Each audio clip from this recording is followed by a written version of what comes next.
സ്നേഹമുള്ളവർ, ഞാൻ നിങ്ങളുടെ സ്വന്തം സുലോചന ടീച്ചർ. ഇന്ന് ഞാൻ സംഭാരങ്ങളെ പറ്റിയാണ് പറയുന്നത്. ഇന്നത്തെ ഉണ്ടാക്കുന്ന സംഭാരമാണ് മാങ്ങാ സംഭാരം. മാങ്ങ നമ്മുടെ വീട്ടിൽ ഇഷ്ടംപോലെ ഇരുന്ന് വാങ്ങിക്കാൻ കിട്ടും.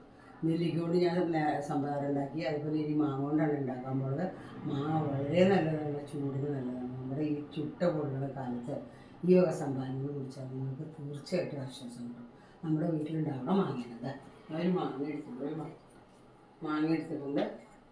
അതെ, ഇത് സംഭാരം ഉണ്ടാക്കിയ പാത്രം തന്നെ, അതുകൊണ്ട് വീണ്ടും വാഷ് ചെയ്യണമൊന്നുമില്ല. മാങ്ങ അതേ തൊലിയൊന്നും കളയണ്ട, പൂത്ത് മാങ്ങ. പക്ഷേ മൂക്കാട്ട മാങ്ങയാണെങ്കിൽ കൂടുതൽ നല്ലതായിരുന്നു നോക്കാം. ഒരു ചെറിയ പീസ് ഇഞ്ചി,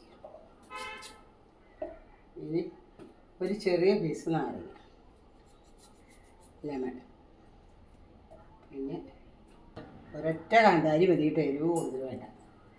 പിന്നെ ഉപ്പ്, പഞ്ചസാര ആവശ്യമുള്ളവർക്ക് പഞ്ചസാര ഇടാം. ഞാൻ പഞ്ചസാര ഇടുന്നില്ല കേട്ടോ, ഉപ്പിട്ടു. പിന്നെ ഇതിലെ ജീരകപ്പൊടി, എല്ലാ സംഭാരത്തിലും ജീരകപ്പൊടി ചേർത്തോളൂ. അതെന്താ കാരണം, ഈ ജീരകം വറുത്ത് വെച്ചിട്ടുള്ള പൊടിയാണത് അതിൽ ചേർത്ത് അടിച്ചാൽ നല്ലതാണ്. കറിവേപ്പില,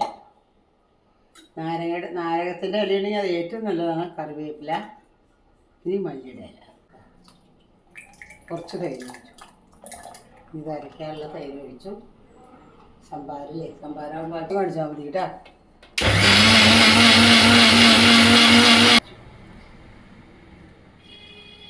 മാങ്ങ അരക്കണം കേട്ടോ ശരിക്കും.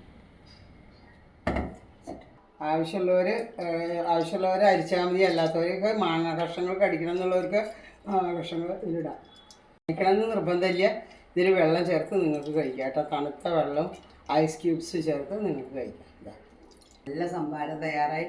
ഇത് അരിക്കണമെന്ന് ഒരു നിർബന്ധമില്ല. അതിൻ്റെ കഷ്ണങ്ങൾ, മാങ്ങയുടെ കഷ്ണങ്ങൾ, ഇഞ്ചിയുടെ കഷ്ണമൊക്കെ കടിക്കണമെന്നാണ് ഏറ്റുന്നത്.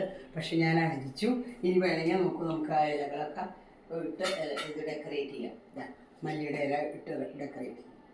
നല്ല ടേസ്റ്റ് ഉണ്ട്, നല്ല ഭംഗിയുണ്ട് കാണാൻ, വളരെ നല്ലതാണ്.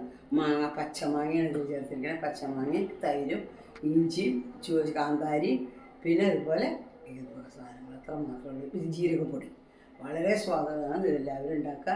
ചൂടിന് വളരെ നല്ലതാണ്. പിന്നെ അത് മാത്രമല്ല, ഈ വീഡിയോ ഇഷ്ടമാവുകയാണെങ്കിൽ ലൈക്ക് ചെയ്യോ, ഷെയർ ചെയ്യോ, സബ്സ്ക്രൈബ് ചെയ്യോ മറക്കരുത് ആരും. അതാണ് എനിക്കൊരു റിക്വസ്റ്റ് ഉള്ളത് കേട്ടോ. എന്ന് നിങ്ങളുടെ സ്വന്തം സുലോചന ടീച്ചർ.